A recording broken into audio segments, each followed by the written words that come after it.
Okay, welcome. This is our second week of 220B presentations, shifting gears from housing over to community college tonight and Thursday. If you want to come back on Thursday, you can see another round of this. But we're very pleased to talk about exploring solutions to the deficit of Black males that desire to transfer when they enter community college and then find that for whatever reason not able to do it. So Tamirah is our project manager. She's going to lead us off, and we'll go through three different alternatives. We are recording right now, but we will turn off the recording when we go to the panel, right? So we can have a more open discussion. But I'll turn it over to you. It's all yours. Good evening, everyone. I grew up in, I was gonna say I grew up in church. I like a good call and response. Good evening, everyone. Thank you. My name is Tamirah Mecca, for those who may not know. My group explored solutions to the transfer deficit for Black males in the community college system. Just gonna check this clicker. Okay, great. So our group is composed of Jason, Joel, Jordan, and myself. Just to go over our schedule for today, we're going to have our introduction by myself. We have three alternatives that include cluster hiring, mentorship, and affinity program. And then we're going to conclude, go over what our findings were, provide a recommendation, and have a panel discussion with our experts. So we have Sarah, who is the manager of research and data at the California Community College system. Thank you so much for coming. Our stakeholders, I'm going to introduce our stakeholders. They have been integral to our research this semester. I appreciate everything in our meetings and your feedback and just providing just the data and information and resources. It was very helpful for both of you. Thank you.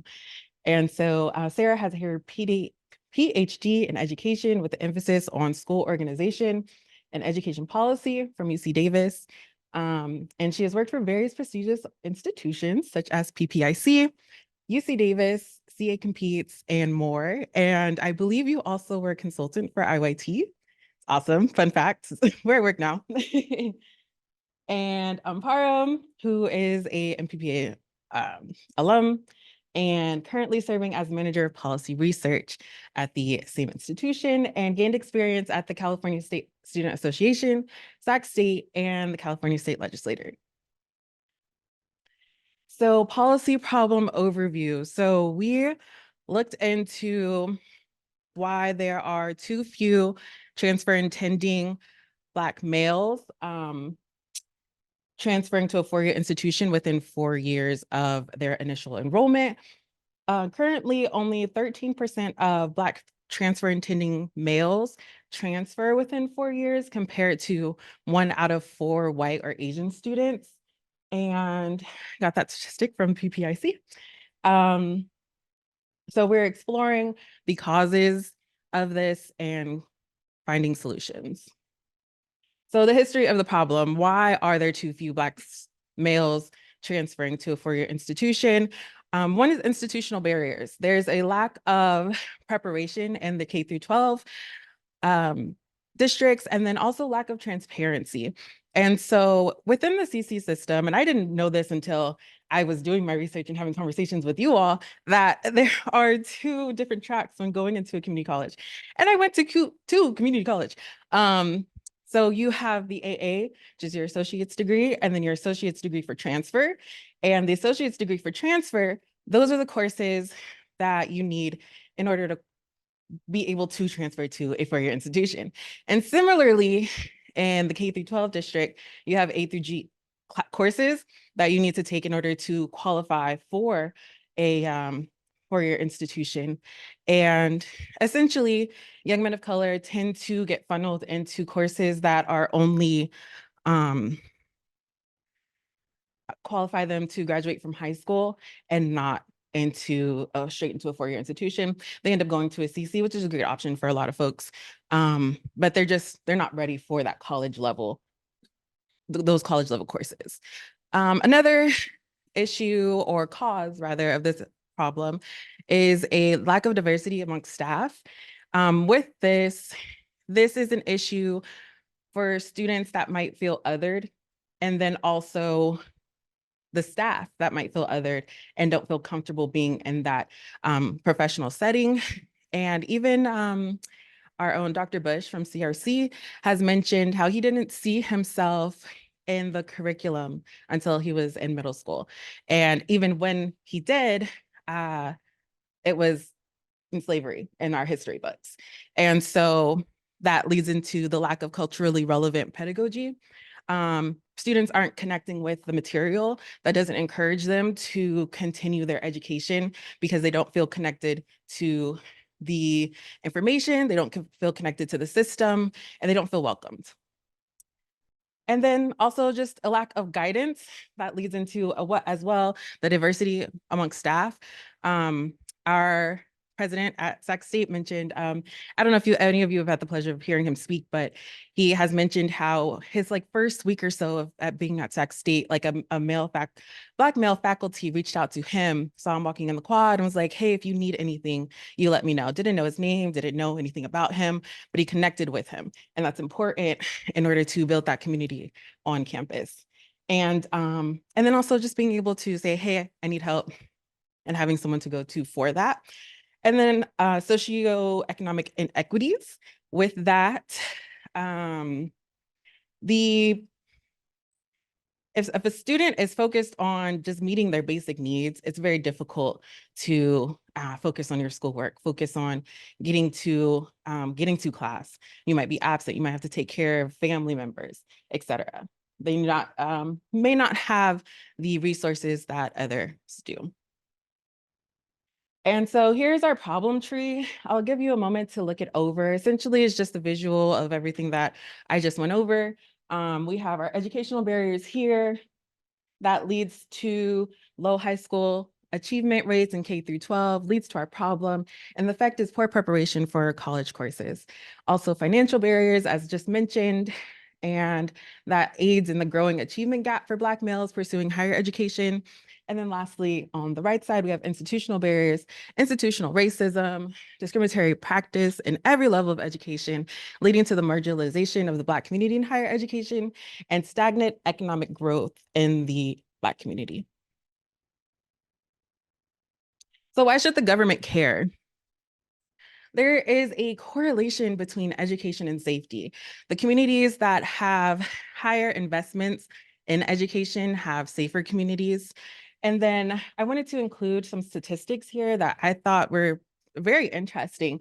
There's a correlation between education and economic stimulation. As we know, higher education leads to more money made in your lifetime, but this shows, based on just a 5% increase in male graduation rates, there's an annual crime-related savings of $752 million, an additional $352 million in annual earnings, and over 1.1 billion total benefit to the state economy.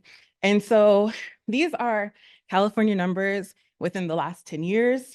Found a justice policy if you want to look more into it, because it's a whole article just going over, or a research based on the effects of education, higher education in the community, and you can disaggregate it by state. And so the state of the CC system. Currently, which I appreciated because I didn't know this before going into or diving deeper into our research, that the community college system does have a plan, which is called Vision 2030. There are many, it's equity focused. We have 3 pillars of equity and success, equity and access, and equity and support. And so they have a plan for dual enrollment, so that way students can start earning college credit while still in high school. They're able to envision themselves on campus and they also get a head start. Community partnerships, they're leaning into those who are already doing the work, mentorship programs, and other organizations that can provide support. And then an emphasis in equity for an increase in transfers and those who are pursuing a bachelor degree. And so also currently I wanted to go over the funding that we all know is in a deficit at this time in their budget. And so I wanted to highlight that because that also played a role in our decisions on our recommendations and our alternatives. And so currently an $800 million gap exists between CC spending and the available Proposition 98 funding. So I am going to highlight Braddock's eightfold path, which is essentially what we followed. Some of you, most of you are familiar with this. Essentially, we started by defining the problem. What are we researching? What do we need to look into? Assemble evidence is, we think it's a problem, but do the numbers show that it's an issue? And we constructed alternatives, various alternatives. We went back and forth with Raw. We talked to our consultant, our clients rather, who felt like consultants, about what directions we should go, and then selected the criteria. What are we focused on? Projected the outcomes, confronted the trade-offs. If we invest in this alternative, does that mean that there will be less in for others? Stop, focus, narrow, deepen, and decide, which was essentially the political acceptability and the sustainability of our alternative. So we considered that as well. And then tell your story, which is what we are doing now. So thank you for participating. And so our criteria, what did we choose to focus on? I'll pause for a moment so you can look over from our scale of 1 to 5 what each means. But essentially we chose efficiency, at 40%. We weighted this higher because we wanted to make sure that we were getting enough bang for our buck. So what are we investing in and is it worth it, right? So at 1, the financial investments significantly outweigh the benefits. So if we invest all of this money into this community or these resources into this community, will it make a difference? And then 5, the program minimizes the amount of money from the CC system's limited budget that is directed towards the intervention. We have equity, I weighted at 30% here. We focused equity on if investing in this would take away from another community's budget. So say we have funding going into the Black students on campus, the Black male students. Does that take away from the LGBTQIA plus community or not? And for example, and so 5 would be weighted at it prioritizes maintaining or increasing funding for that group and others. And then lastly, we did focus on legality based on and at a 30%, and essentially does it violate Proposition 2 or 9 or not? Which is, or not. So if it does and it's illegal, then that's a 1. And if it doesn't, 5.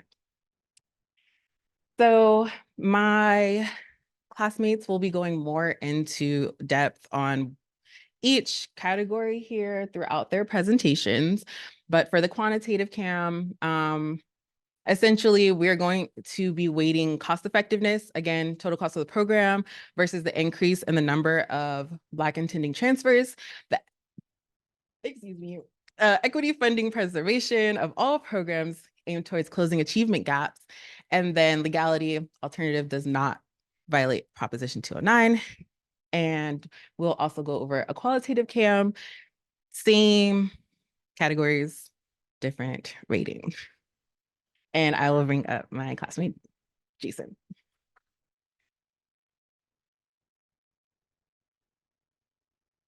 Brief pause for some questions that will be clarified. Sure. But we'll save the bigger questions for the very end. No, we can do it together. Am I answering them now? We can do it together. But Are there any questions?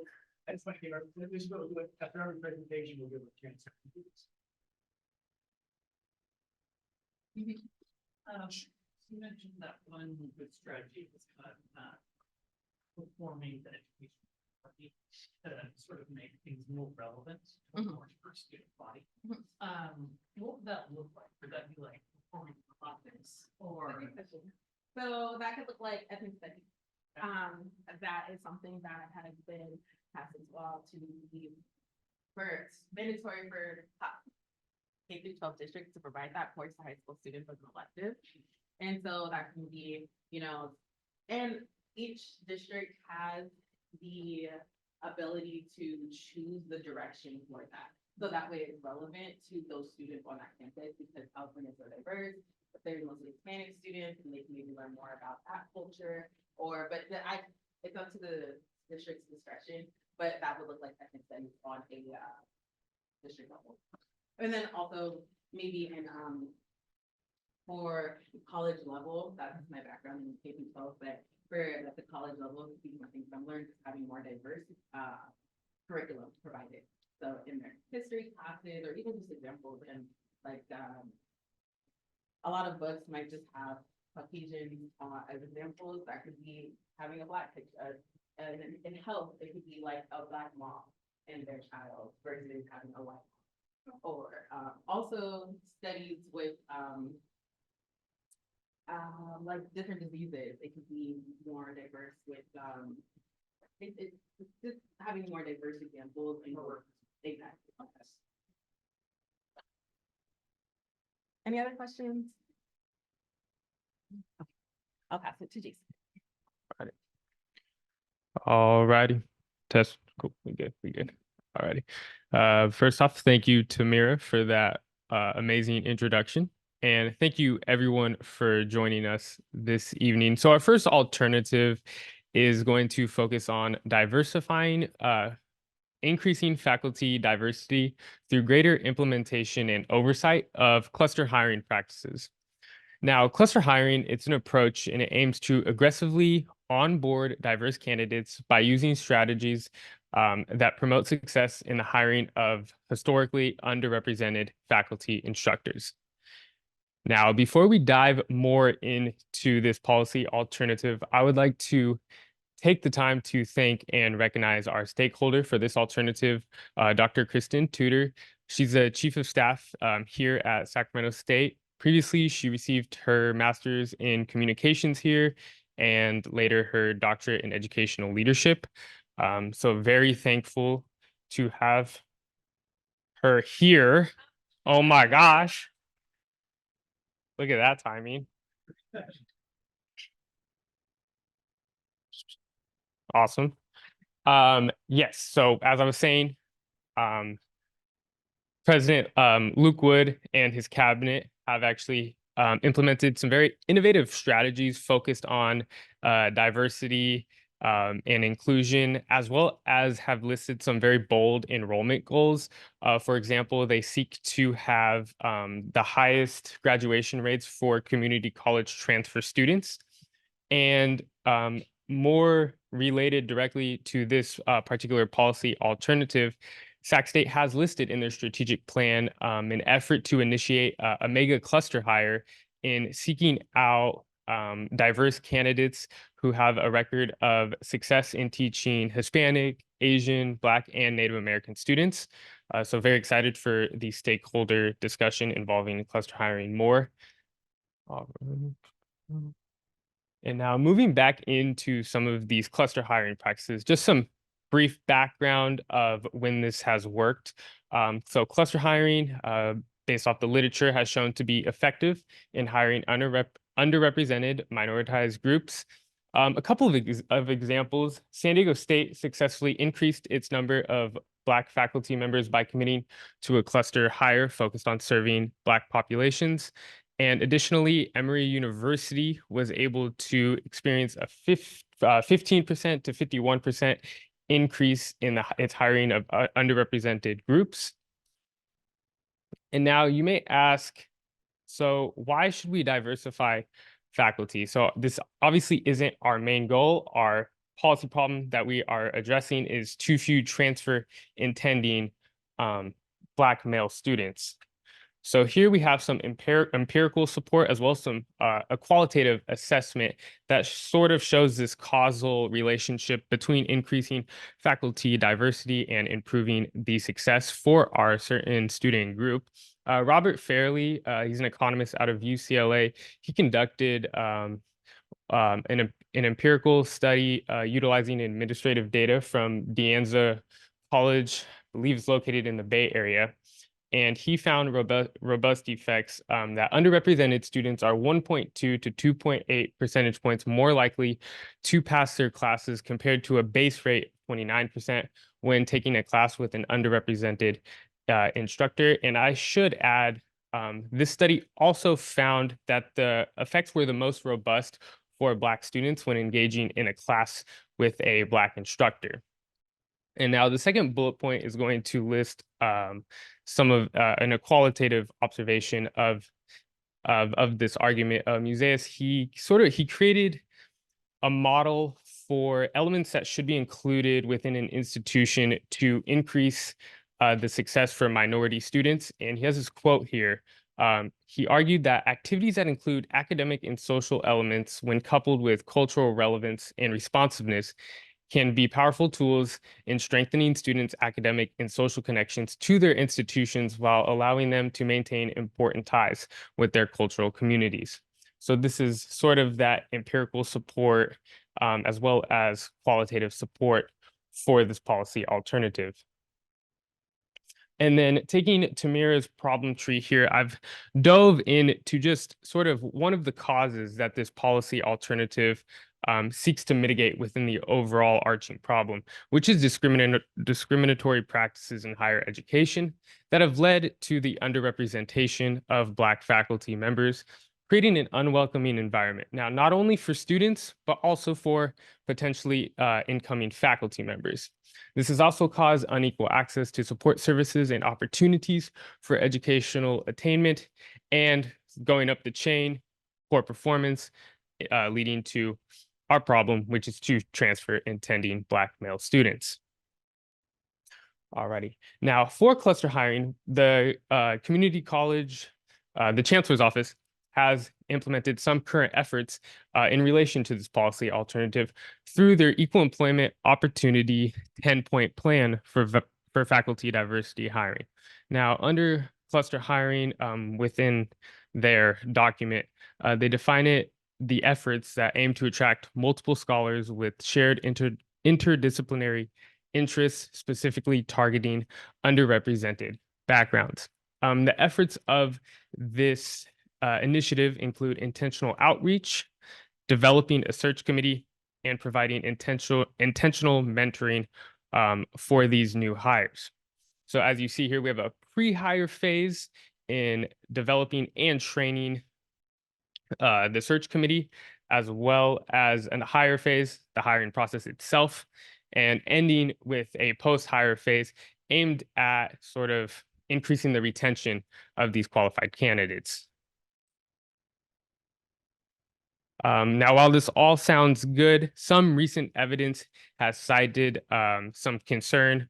A report, I believe 2022, conducted by the California State Auditor, they sort of looked at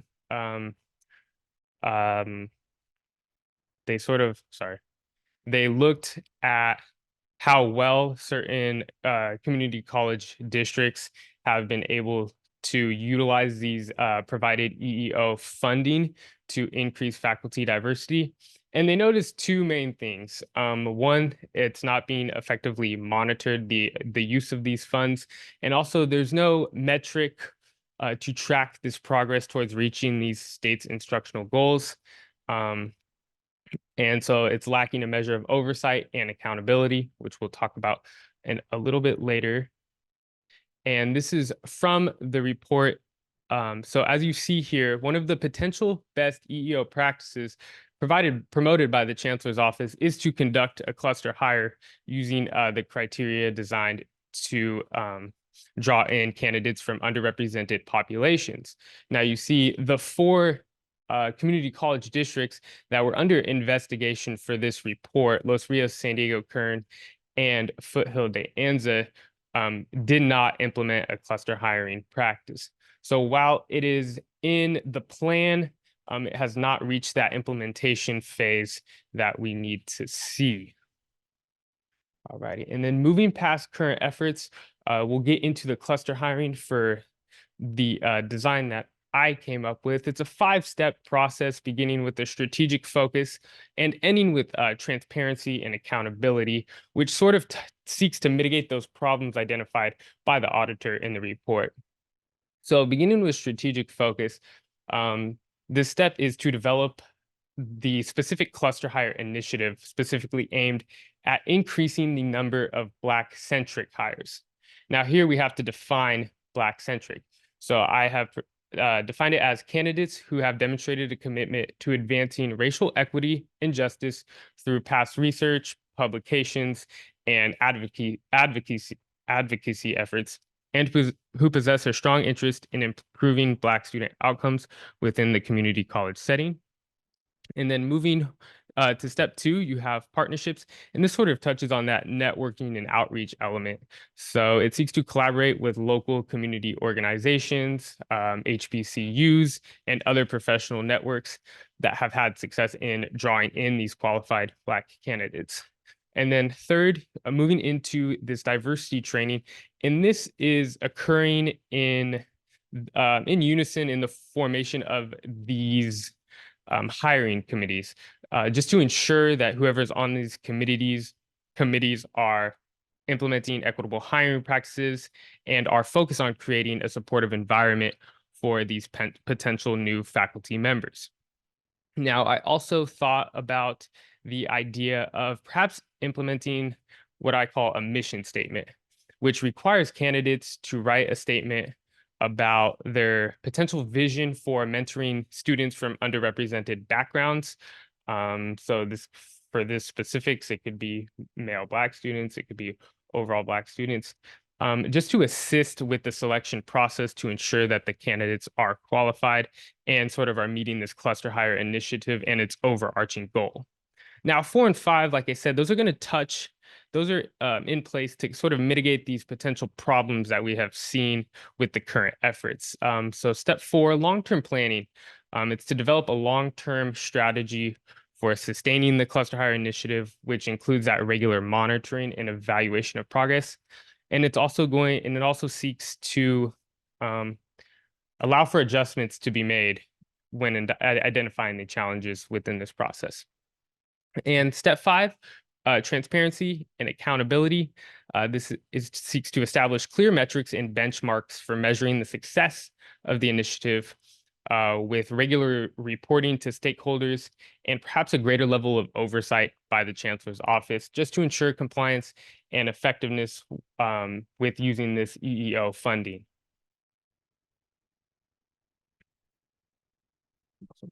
So here we have the logic model, the ideal logic model, I should say, for how this policy alternative would work. So inside the studio, this is going to be what occurs within the policy, what resources are required, what actions are necessary, and what's going to be the direct outputs. So I won't read everything here, but inputs, for example, some state allocated EEO funding, these diversity training programs. You have to have the necessary faculty members and students that make up this hiring committee and provide valuable insight. And you also have to have a supply of qualified applicants that meet the cluster hiring initiative's criteria. And then just activities, those recruitment and outreach efforts, the physical design and development of the cluster hiring initiative, those establishments of those mission statements that I talked about in step 3, and then just engaging in the process, the hiring process itself. And the direct outputs, you have the increased number of Black-centric hires, which is what we overall want to see for this specific problem. But, and you would also see an increase in faculty diversity, meeting the overall Chancellor's Office goals. And then you have the overarching impacts, which is when this policy alternative will actually come into effect and mitigate the problem that we are focusing on, which is a higher transfer rate success for Black male students due to increased engagement and retention, enhanced support and mentorship, and a better sense of belonging for our student group of focus. So here you have the ideal model of success for this alternative, but we cannot ignore what we see here in the bottom left, which is these potential institutional and mediating factors that may interfere with sort of how these arrows actually play out. So you have to recognize that there's a limited pool of qualified applicants that meet this criteria. And additionally, there is this presence of market competition and compensation. For example, we must UCs provide higher compensation than the CC system, or they may go out of state. And then additionally, as we will discuss later, just those legal challenges that can be supported by Proposition 209, which faculty members can sort of jump on board with and argue and say, hey, this is a violation. We need to be careful here. So these are those mediating factors that may hinder this process. Ready? Awesome. And then this is the specific qualitative and quantitative criteria alternative matrix for the cluster hiring initiative, beginning with the qualitative aspects. So for cost effectiveness, I actually rated this rather high because of the current efforts that are already in place. The community college districts are receiving an existing amount of these equal employment opportunity state funding. And while I didn't show it in the presentation, the audit report did reveal that these districts had extra funding left over that could be used to commit to initiating some of these EEO practices. So I scored that rather high. Equity, now because this isn't directly, it's not necessarily a mentorship program or affinity program that is going to work directly with our student group under focus. I rated it high because I believe it'll complement these other programs, and it's focused more at the hiring efforts rather than the implementation of a student provided program. So I gave that a pretty high score on the equity scale. And then legality is where I gave it a low scale. I gave it a 1, just due to this instance in which a cluster hire initiative does encounter legal challenges under Proposition 209, and also may receive some backlash from faculty who sort of see this as a power grab by institutional leadership. So for that reason, I gave it a 1. So this just to take into consideration when we are ultimately determining which of the 3 policy alternatives that we are going to choose. Awesome. And then just some concluding thoughts to take with us before we go into our second alternative. Some strengths, as I talked about earlier, we have some empirical and qualitative support through regression analysis and just through modeling. And then there's existing state funding, which is always good. The chancellor's office has increasing faculty diversity as a priority, which is good. And then most importantly, it's going to attack this institutional barrier that has existed for so long, in which minority students just don't feel welcomed in these community college environments. And then some weaknesses to consider, those market factors I talk about, the limited supply of candidates, the market competition and compensation elements, Proposition 209. And also, these efforts do require a great level of coordination from top to bottom, from the chancellor's office down to the districts, and involves faculty support and unison in alignment with the initiative's goals. All righty. And that concludes our alternative 1, and I will pass it over to Jordan now. Oh, questions. Sorry.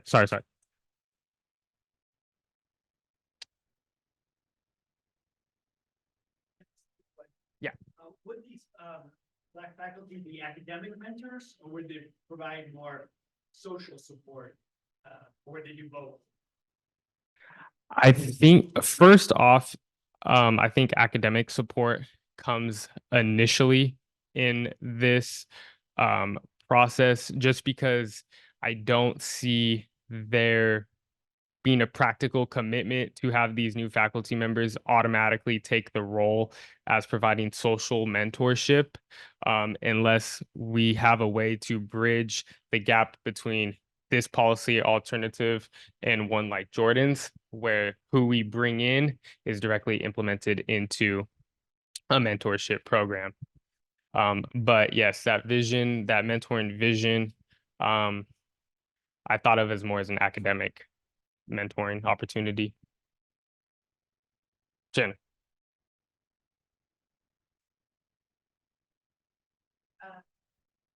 Like in regards to like his that the cluster hiring approach of like hospital guide was So the Equal Employment Opportunity Handbook did receive stakeholder feedback under the cluster hiring initiative, and it was mainly anecdotal by faculty and staff members, just citing the concerns that it was a violation by specifically targeting a specific race for qualification. But they took more also like quoted a grab by institutional leadership, like a power controlling grab. I do not have any specific examples yet for Prop 209, but for a lot of strategic plans moving forward within colleges, these cluster hires are listed, but have not yet to be implemented. So time will tell. Yeah.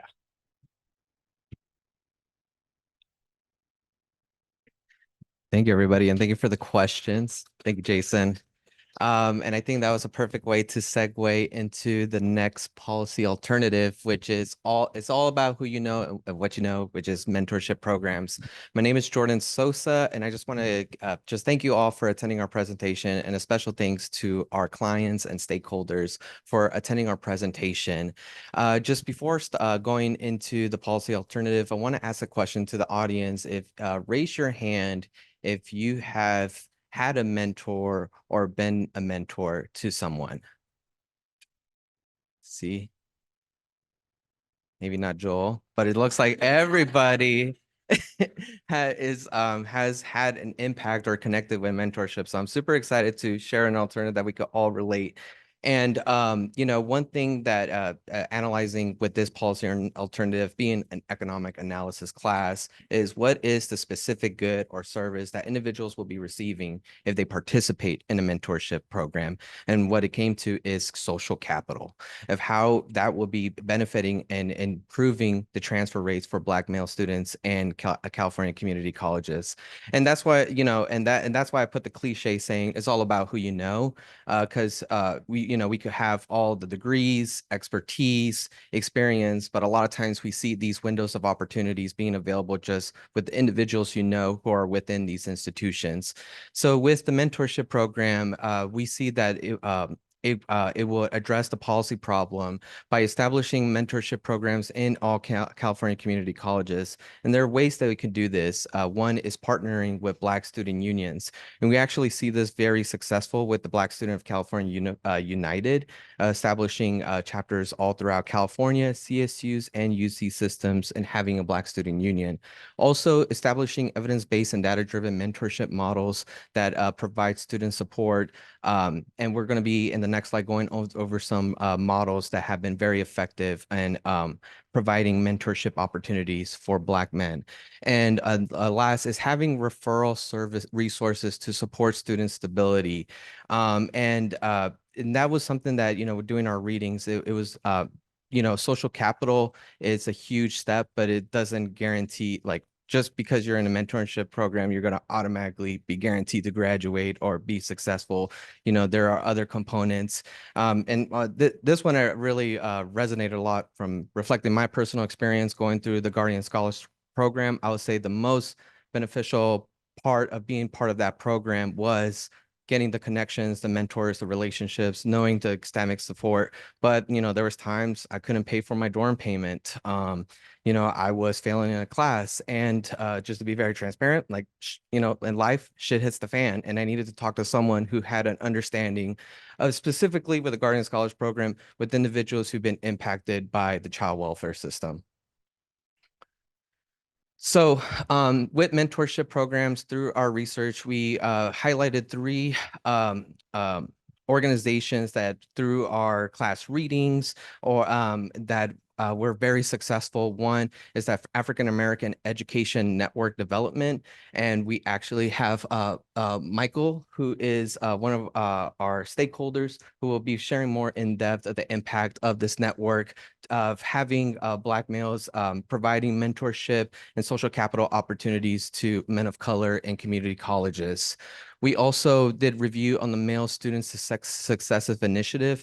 This was a program that started in 2014 in Baltimore County. And one thing that really resonated with me reading this program was hearing of the components of not only of mentorship, but creating a brotherhood, a community with men of color who are participating in the college in Baltimore County.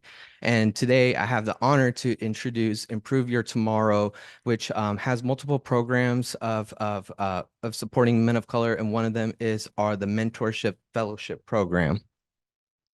Unfortunately, Francisco Ruiz was unable to attend today's presentation, but we had the chance to share our policy alternative and going back and forth. And one thing that really resonated, and this is coming from the website in his bio, is that, as a community, we have the collective power to disrupt and dismantle systems of oppression. And it is our moral responsibility just to do that. So each and every one of you raised your hand about having a mentor or being a mentor in an individual's life. So since we have that connection, we also having the privilege of attending this class and getting this knowledge, being that collective power, and how we're passing that wealth and opportunities to future generations and also to marginalized communities. But I could talk about how great a program is, what it's all about, but I feel like it's best to hear from individuals who are directly participating or benefiting from the program. So I'm going to show a quick video clip on Improve Your Tomorrow's Mentor Fellowship Experience.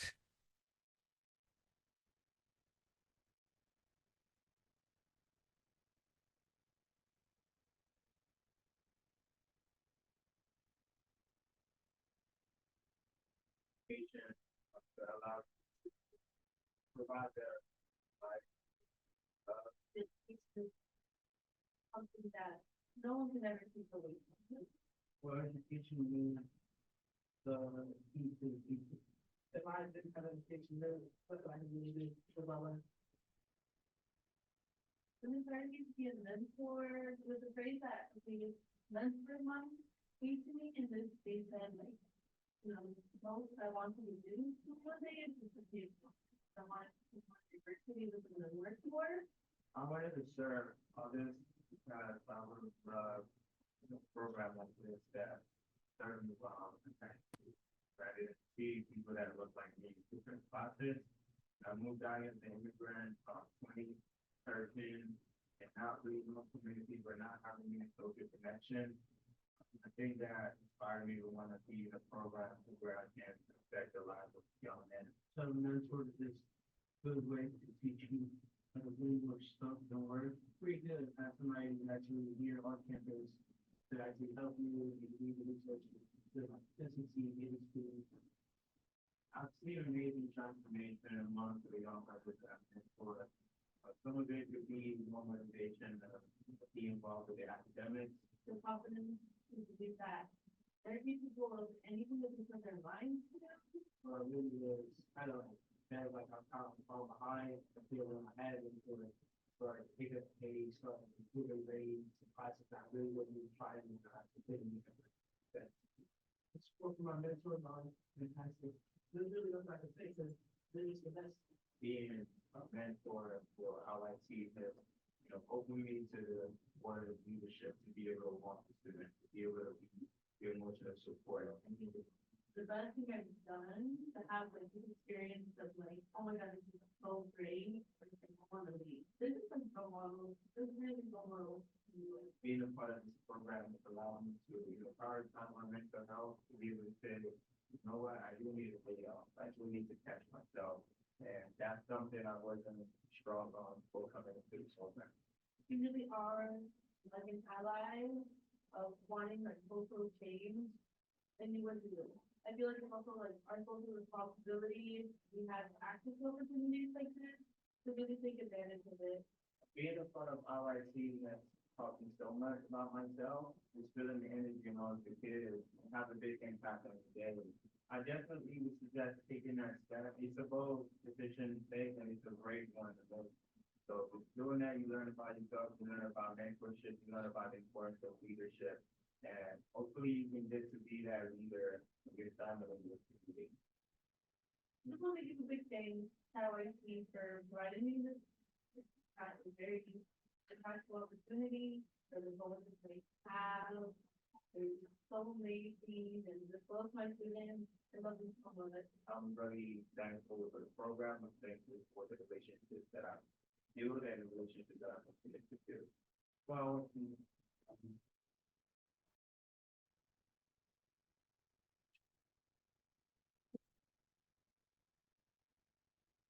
Alrighty. And also want to introduce one of our stakeholders that was able to attend, Chris Moore, who is the program director of College and Academy with Improve Your Tomorrow, also serves Elk Grove, Sacramento City, and Natomas Unified School District. So we'll be having his expertise sharing in the end with our panel discussion. Sorry, just going back to presenter mode. There we go. All right, so in our research, as I mentioned, that participating in mentorship is gaining social capital, and that providing the structures of encouraging existing relationships will support individuals with empowerment and gaining that social capital. And it's actually a lot easier to create those frameworks within current structures besides creating brand new ones with no relationship, no connection, just out of the blue.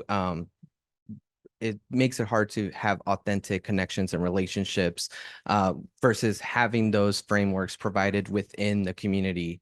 And as we mentioned, representation matters, and having and seeing that not only in the student body, but in the faculty makes a significant impact, where we see that in high school, where individuals who've seen where Black male students encountered a single Black male educator decreases their chances of dropping out of high school and increase their chances of aspiring and pursuing higher education. So with Improve Your Tomorrow, this is a mentor fellowship program. So it's actually where the community college student becomes the mentor and the high school students are the mentees. And with the support of Improve Your Tomorrow staff, they are leading workshop developments that contributes to their personal professional development. Also working with the staff to meet not only the mentees, but the mentors' needs in their academic and their personal lives. Also cultivating and creating a culture and community between the high school and the community college students. And how the mentors are being recruited is through the AmeriCorps program and the California Volunteers program. So with the design, how is this going to be funded? Where are the opportunities where this could come to fruition? As we mentioned earlier, the governor and this legislator has set a multi-year roadmap between the administration and California community colleges to increase equity. Also we're being a budget deficit. We're seeing that all of Governor Newsom's promises are going to be challenged. At the same time, we saw the audit report where there was a gap of funding and didn't meet the benchmarks on diversifying their staff. So we focus on these three components of how where they could create opportunities to have mentorships between the existing programs and targeting Black male students. And some were engaging faculty in establishing the training programs to connect direct with the students, also focusing on improving completion rates and transfer level rates with math and English classes. And this is one of the requirements from the equitable placement and completion plan that was created by the chancellor's office. And also they provided some best practices in utilizing local resources like the Puente Collaborative, Grading for Equity, and the Reading Apprenticeship, where it had positive impacts to the students who participated in these programs and resources.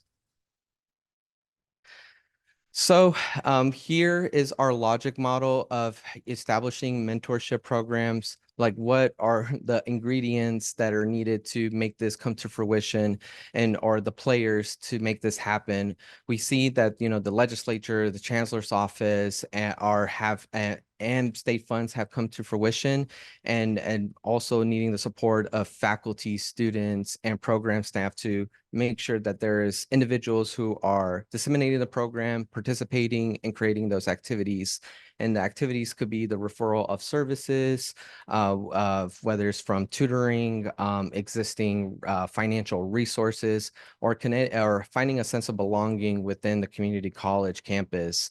And also having student empowerment events. That is something that was really critical, looking at all the three models of having opportunities where they could bond and connect and build that community within the program. The output is the ability to obtain resources, you know, gaining the social capital that they are now able to utilize and find, you know, with their relationship, having value of having financial educational stability through their college experience. Our hope with the outcomes of participating in mentorship programs is that this will increase the rates of Black male students, and the impact will be having community support, having economic opportunities where within the network of a community.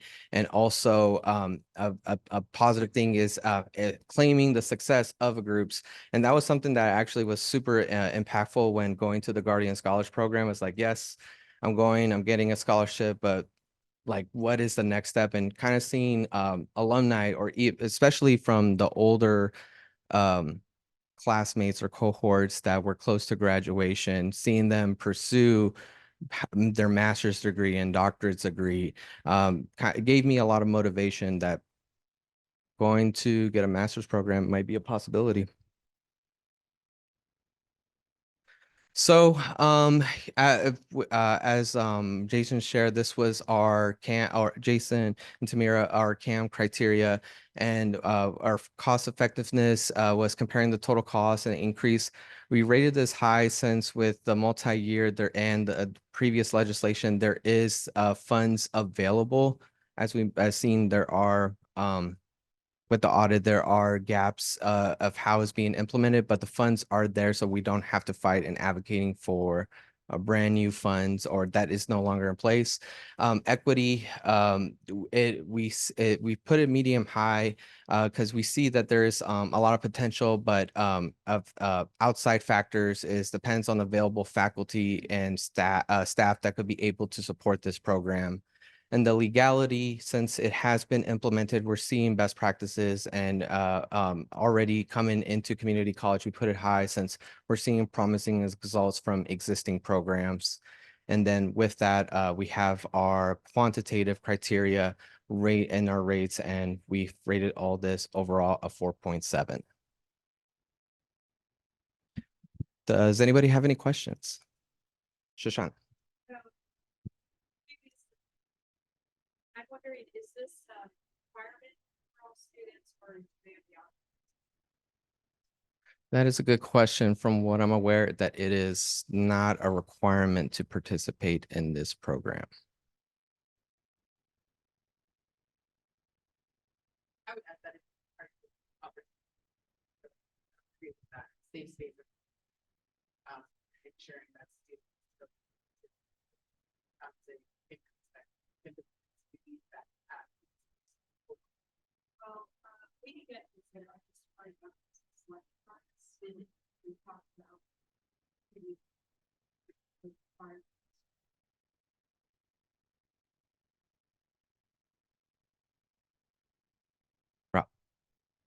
program open to all students and not targeted directly at Black students?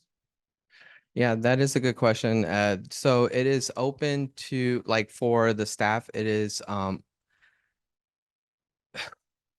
sorry. Yeah, so there is no like explicit language that it is only for Black, like, faculty or Black students, but the intention, the mission is to promote equity within the Black student population, Black faculty population, to create, because there hasn't been these dedicated spaces or support available. And so the intention is to address those disparities and equities that exist within the community college. So it's not, there's no explicit language, but the intention is to serve the Black population.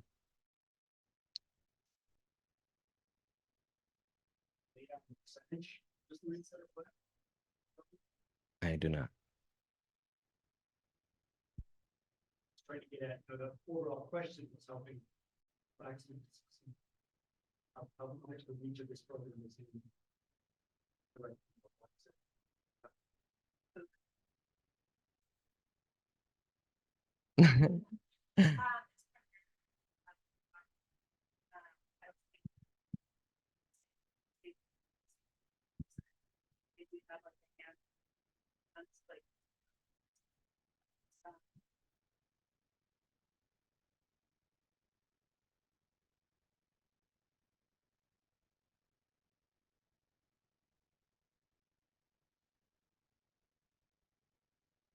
Thank you.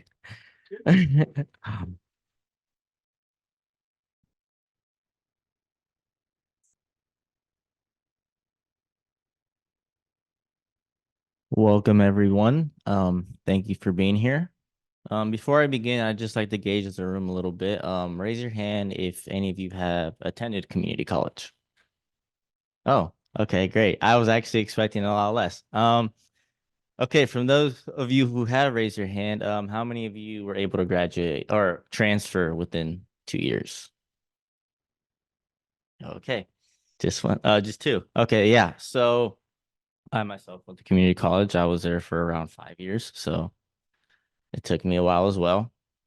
But anyways, I'm happy to see that a lot of you went to community college. I think a lot of people tend to have a negative connotation associated to community college, but I see it as an opening door for education for a lot of people.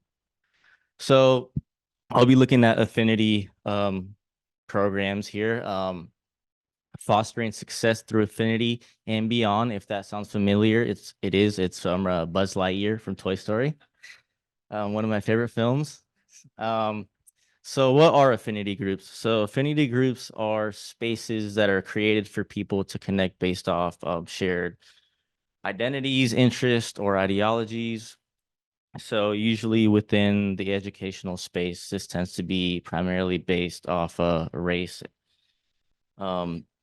So that could look like a physical space, like a Latinx center or a Black student union, for example. So the reason why these affinity groups would be effective at addressing the policy issue that we're looking at here is that they establish environments that foster this genuine connection among individuals who have common backgrounds or experiences. So they allow individuals to connect with people who come from similar communities or have similar stories, and they have this space that they're able to talk about and share those stories with others and feel comfortable. I myself, I went to a predominantly white high school, and a lot of the times I felt alienated from the students and the professors. So having that space and those people that look like you is always a positive. Also, they cultivate resilience and they can offer emotional assistance by providing a space for students to exchange their experiences, like I said above, and all their obstacles and their successes. So a lot of these programs, for example, they offer like their own little mini graduations at the end of the year for the students involved in the program. Also, they enable members to actively voice their requirements and concerns, and this is usually done by providing these students with specific counselors within the community college, and that allows them to develop a really good relationship with these counselors. I remember when I was involved in a program like this, I had this one counselor that I really loved. I still talk to her to this day. I told her about how I was going to Sac State to get my master's, and that made her really happy. So, and then affinity programs. They champion diversity and inclusivity by recognizing and honoring various identities and cultures.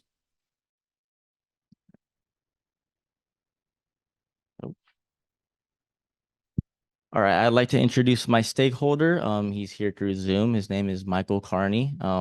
Michael and I have had great discussions about this issue. Unfortunately, he wasn't able to make it today in person, but he is here through Zoom. Michael has an educational background in STEM. He went to UC Berkeley, and then he went to Stanford as well. Currently, he's the director of Mesa at Los Consomas River College. That focuses on helping students get through mathematics, engineering, and science. And Michael has done a lot of work in working with underrepresented students and fostering success in academic and career for many underrepresented individuals. Okay, so looking at some research, surprisingly, affinity group research has been done for quite some time now. Dating back to 1976. There's a meta-analysis done, which means it involved multiple studies. It was done over 20 years. It involved specifically African-American students, and it discovered that college campus groups, like affinity groups, they addressed academic barriers and racism. They showed increased levels of academic success and connection to campus life. So making these students feel belonging to the campus is very important. I feel like a lot of the times students end up leaving community college because they don't feel like they belong. They may not feel like they're smart enough or just feel like they have the support system there to be there. So they give up. I know a lot of the time from my experience at community college, I felt like that as well. But thankfully I had that affinity group that I was involved with that had my back. And racial grouping, another study done by Tatum in 2003 looked at the developmental process in response to environmental stress, which is racism. So joining with one's peers for support in the face of stress is a positive coping strategy for a lot of people. So when individuals face racism and they don't have nowhere to go, they can feel lonely, they can feel isolated. And it's very important for these students or these individuals to have that group where they can go and talk about their experience and have someone that can actually relate to that and comfort them. Also, another study revealed that students identified their African American peer group in specifically both formally and informally, so within the campus and outside of the educational setting, was one of the most important factors in helping them cope in their predominantly white environments. So as I mentioned earlier, just having that sense of community of the people that look alike, just like you, have those same experiences and just can relate to you in different ways that others can't. And another research conducted on college campuses revealed that higher achieving African American students had a higher racial identity. So these students they're very proud to be who they were, and they weren't afraid of where they came from, and they weren't embarrassed about it. It was something they celebrated, and that really helped them achieve more success. So I know Jordan mentioned this program earlier, the A2MN program. Michael's a part of that at Los Consomas. So what the A2MN program is, it's the African American Male Education Network and Development Organization. They're a nonprofit. It's led by African American male educators, specifically, and they use their professional experience, their scholarly experience to gather these students and really just provide them with a community where they can go and just feel they provide this community for these students where they can go and get this mentorship. They can go and just they can get this mentorship, and then they can get this help that they need going through this community college system, because as we all know, the system is not easy to navigate. A lot of students get lost in the process, and they don't have people to go to a lot of the times. So since 2006, they started in 2006. They've been one of the premier nonprofits solely focused on developing African American male educational success within community colleges. And when they begun, I think they started at around 15 or so, and now they're up to 37. So they have grown. So why is it important for government to be involved with a subject like this? So reduced diversity and talent in higher education. As we all know, there's a lack of African American males in higher education. A lot of these individuals aren't looking to pursue masters or get PhDs, and we need more diversity within the workforce, within within the educational system, especially with teachers, so students can see someone like themselves in that position, and that's going to empower them to possibly consider going to that next step and maybe ending up there themselves. Also missed opportunities for economic and social advancement for individuals. As we all know, a bachelor's degree is it's starting to degrade a little bit. So it's important to have these individuals be able to even just be able to get to that next step and have the opportunity to just get a bachelor's or maybe a master's PhD. Also disparities in access to all these resources and all these opportunities. So fortunately, Governor Newsom was willing to allocate 1.1 million in last year's budget, 2022-2023, specifically to the A2 Amend program. And that was out of the U.S. college attendance among African American males dropping to 8% since the pandemic started. So here's my logic model. This is a sort of a mini logic model. I specifically focused in on that government allocation from Newsom. So the input is a 1.1 million. And then the reasoning for that 1.1 million was to expand or was to fund A2 Amend's expansion goals. So their expansion goals are just primarily to get into other more community colleges around the state. So that's the output. The output would be to expand the charter to other additional college districts, which they have. They're up to 37, like I said earlier. And the outcome of that would be increased engagement and retention for Black students. So just seeing more Black students transferring from these community colleges and moving up to that next level. And then the impact of this would just be the enhanced credibility of the program. So just creating that reputation that this program is actually being effective, is that this program is actually doing what it's supposed to do, and that just that it's important for this policy issue. And so for the mediating factor over here on the left side is the political oversight. So the governor's willingness to even allocate funds toward this program just shows that he believes it's an important issue that the state needs to tackle. But if we look over to the right, a big mediating factor would be the market environment. So this year, looking at the state budget being in a deficit, programs like A2 Amend are probably not going to get that funding again. So that's very important to consider. So here's the qualitative CAM. So I rate the cost effectiveness, I rated at a medium because it can vary by community college districts. So some community college districts are very huge. They have a lot of colleges within the district. They're going to have more staffing available to provide to a program like this. Other community colleges are going to have zero staff. Also, that 1.1 million, if you divide that by the amount of community colleges there's 116 total in California. That doesn't add up to much. Maybe that's around, I believe, 29,000 roughly to fund each program at each community college district. So that's why I ranked it at a medium. It really depends on each community college district.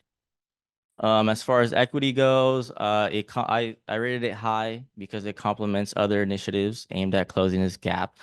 So within an affinity program, you can have that cluster hiring. You can have those professors that come in from that cluster hiring, and then you can have that mentorship program aspect in it as well. And legality, as far as legality goes, there's been no issues regarding implementation of a program like A2 Amend recorded, or not one that I could find personally.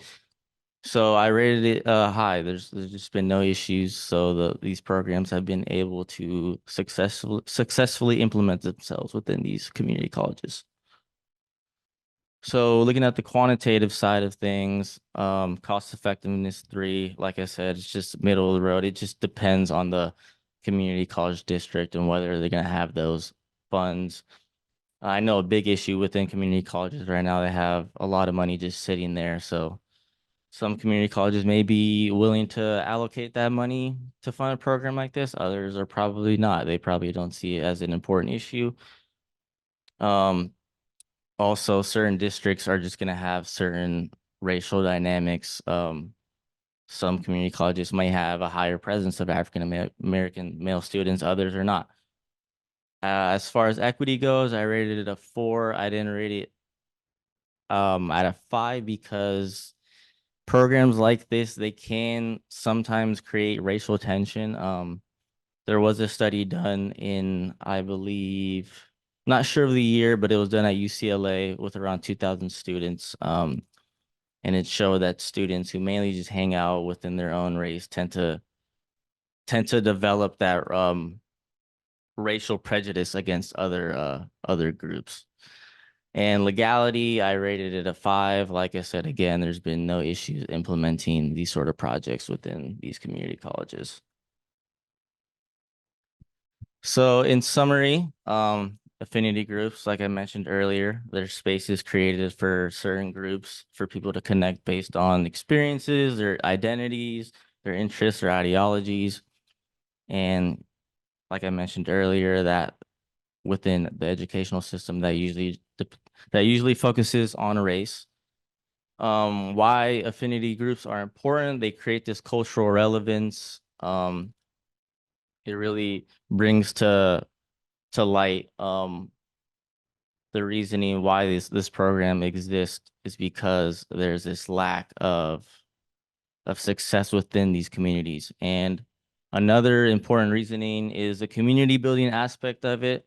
So just being able to have that space to go to where you can see people that look like you, that maybe have the same experiences as you, and be able to talk to them. And then that's going to fall into that tailored support where, you're going to get that support from your peers. You're going to have those professors that you've developed those relationships with throughout the program, those counselors that you've been going to and talking to, and they've been helping you get through those requirements for you to get to that next step. And then empowerment, empowering these students to be able to make them feel relevant within the system that really lacks that that movement of empowering these students.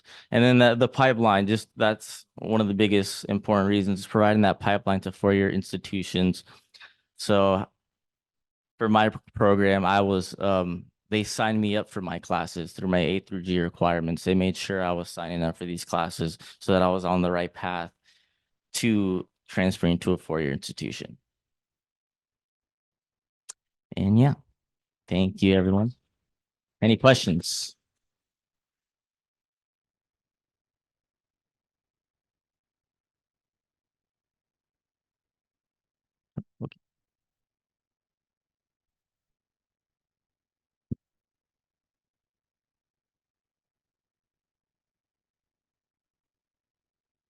Okay, one more round of applause.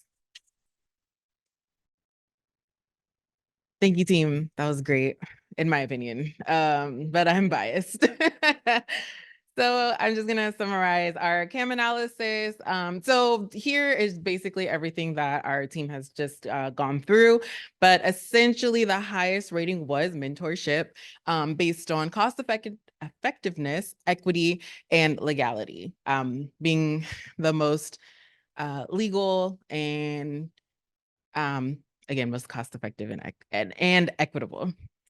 And so political acceptability, we wanted to discuss, would there be any friction with getting this passed? And so we went through each alternative. We thought that the alternative 1, cluster hiring, and alternative 3, affinity group, were pretty, we rated it at medium political acceptability. And then if we go back here, it's also aligned with our CAM analysis as well. It's just, there can be some friction and wanting to move forward with that. And we found that mentorship was the most politically acceptable. And so our recommendation, therefore, is to move forward with mentorship as the best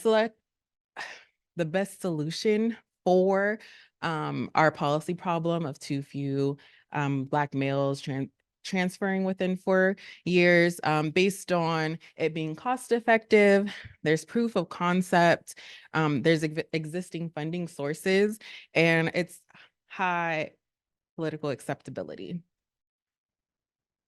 So that is all we have for you at this time. We are going to, unless there are questions, we're going to take a break. 5 minutes, 10 minutes. No, I think we can take a full 15 minutes. Yeah, 7:35. Okay, so let's take our break, and then when you come back, we'll have our panel.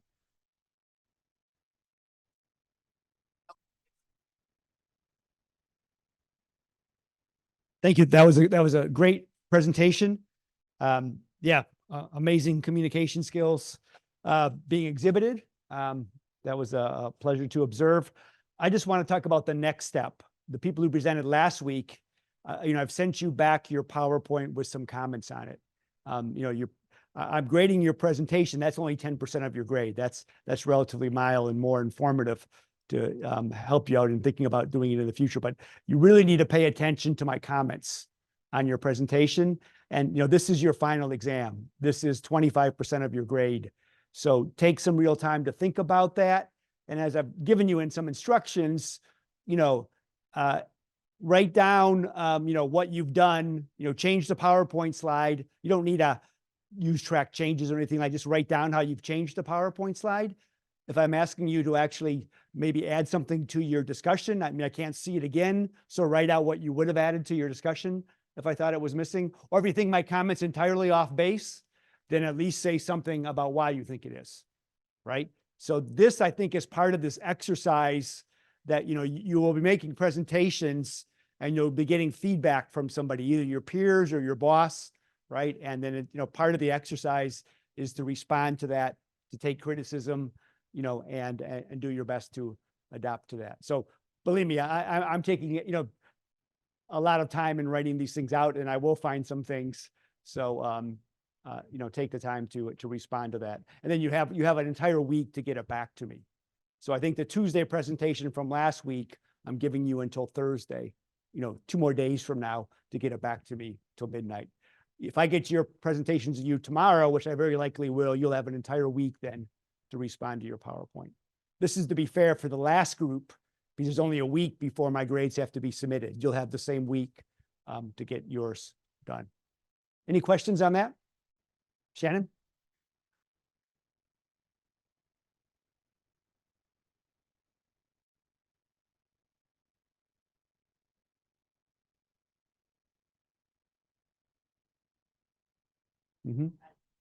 Well, you can respond to my comment. Keep it over there, yes. And then respond underneath my comment. That's the easiest way to go about doing it. If I ask you to add a figure or to give a little bit of a greater description, if I ask you to put your references on the slide as opposed to the end, referring specifically to this presentation, right? I recall, I'll show you the notes I sent you, right? I asked for references to be embedded within the slides, right? So that would mean going back and then changing those references, you know, and putting them on the slide where they were actually referring to, right? Sorry to call you out, but you know, that's an example of it, right? So you go back and change your PowerPoint to do that. That's why I'm giving you the ability. I'm not grading it right now, right? I'm grading the final product at the end. And much of that will be, you know, the time you take and the changes that you make in regard to that. Okay, pay attention for next week, right? I've sent out 2 sets of comments already, right, on ideas that I've seen to be looked at. I don't think I'll be writing anything more, right? But those are something to pay attention to, and those are some of the things that I'm drawing upon. Okay, but you know, I'm immensely pleased. This is an exercise for you guys to go against in front of stakeholders, right? You're doing a great job, and yeah, I hope you're learning something at the same time in doing this and making these presentations in a fairly safe environment, right? So we'll take our break until 7:35, and we'll come back. And I really look forward to our stakeholders, a couple of them being alums. So take a break, and I'll see you then. I'll be here for questions if you have.